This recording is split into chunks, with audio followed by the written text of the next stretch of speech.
कल हमने देखा कि कैसे विशाल जी का बचपन बीता। अब बढ़ते हैं उनके कॉलेज लाइफ की ओर।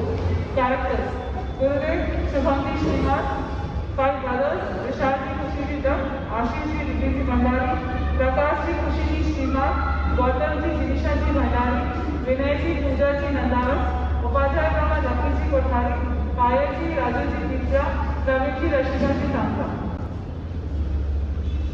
अरे अरे रे क्या हुआ, मैं नहीं जाना, अरे अरे बन जाना, कहीं कोई अफसाना। क्योंकि जब दिन आया तो मन में ख्याल घूमने का आया। प्लानिंग कर अपने भाइयों के साथ तैयार हो गए एक अनोखी योजना लेकर।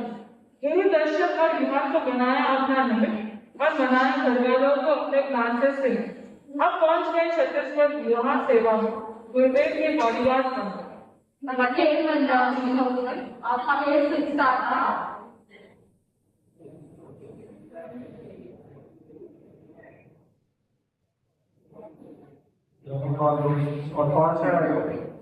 और कौन सा हम भारतीयों भाई आपकी विहार सेवा में लेते थे।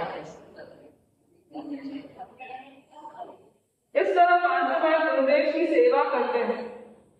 लग रही थी बहुत है, फिर भी जब गए गुरुदेव के दर्शन करने तब मन में विचार आया कि इसी ठंड में भी सभी साधु संत कितने संभाव से रह रहे हैं। मानव जैसे उनमें फर्क ही नहीं पड़ता। रात का समय और उनकी जिंदगी का पहला सफर। समय कौन काम कर रहा है? अरे छड़ी, अरे तो अब तो हम लोग गए थे, अपने को कोई संपर्क नहीं करो। मैं भी नहीं करूँ। मैं तो करूँ। आकाश में विनय जी जैकेट और टोपी पहनते हैं और सो जाते हैं और बाकी भी कमर करने के लिए तैयार हो जाते हैं। हे गौतम, बड़ी ठंड आ गई है। हाँ, और करो संपर्क करो करो ये प्रकाश करे तो जैकेट दे रहे करो। मैं तो बड़ी ठंड आ गई। मैं तो बहुत ठंड आ गई। देखो तू तो नारी टोपी दे रही है, बहुत ठंड आ गई है। मैं तो अपने पत्रों की अपने झाड़ों मने की लागी की ठंड। अबे ठंडो बच्चों ने कई करा। ठंडो बच्चों के लिए बेटा लोगों की बात नहीं सुननी। सोरा नहीं, इतना शोर के बीच में दरवाजा खुलता है और उपाध्याय भजन संभालते हैं। रावत की हंसना नहीं, शोर नहीं करना, अत्याचारी लोगों को बचाता पद्धति। तो ऐसे करके सब सो जाते हैं। ऐसे 5 दिन संतों के बीच रहकर विशाल जी के बातें साधु संत और धर्म के प्रति अहो भावना में फिर 5 भाई छत्तीसगढ़ से निकलकर नॉर्थ इंडिया को घूमकर मैसूर आ जाते हैं।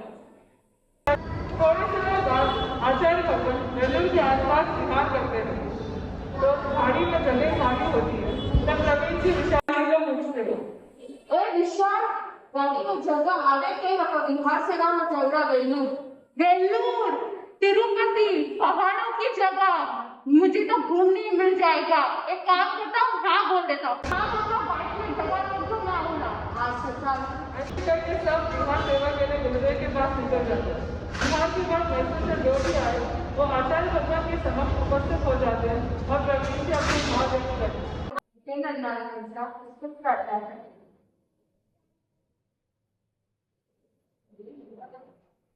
भगवान पायल आजकल बहुत नाटक करने लगी। ये क्या वो क्या, मतलब कितने क्या बैठी है।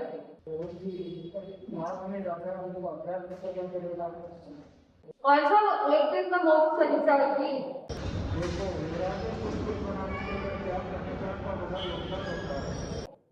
भगवान ऐसा कुछ नहीं होता। जिसको सही सहयोग आता है, जो एक अच्छा सहयोग आता है, वो एक दिन में अपना घर छोड़ देता है, शेर की तरह निकलता है, शेर की तरह सहयोग पालन करता है।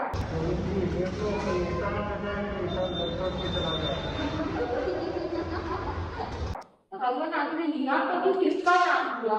ये लंबे गाड़ी कपड़े कपड़े पहनने वाला क्या गुस्सा देगा? यह सुनकर गुरुदेव शांत हो गए और विशाल जी के मन में भी विचार आया।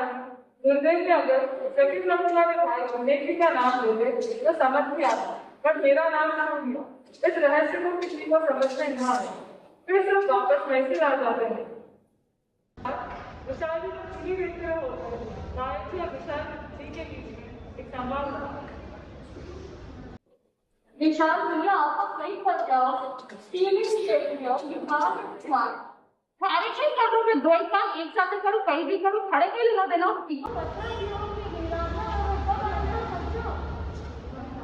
देखो इसका अलग अलग सामान कर सकते हो प्रतिक्रमण कर सकते हो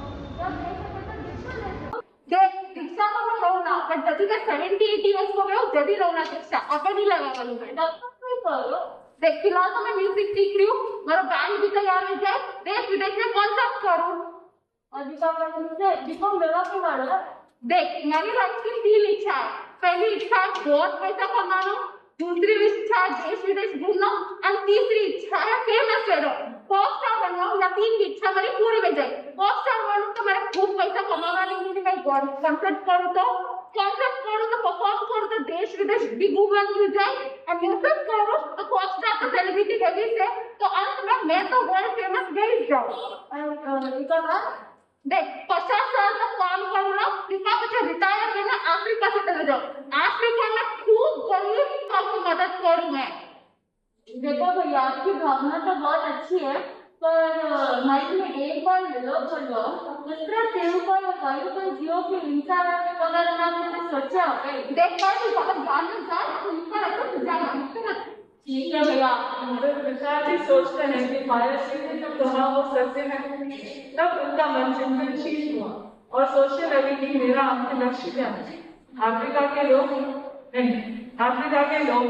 उनके प्रति जागरूक हुई मेरी करुणा और दया का भाव जो अफ्रीका के लोगों के अलावा क्यों न संसार के सारे जीवों के प्रति करुणा और दया के भाव न तो विचार करते करते इनका मन संयम की प्रति जोर कर देते ऐसा नहीं उनका चिंतन चल रहा और बढ़ता रहता आगे क्या होगा उसे जानने के लिए हमारे साथ बने रहेगा फिर इसी जगह इसी वक्त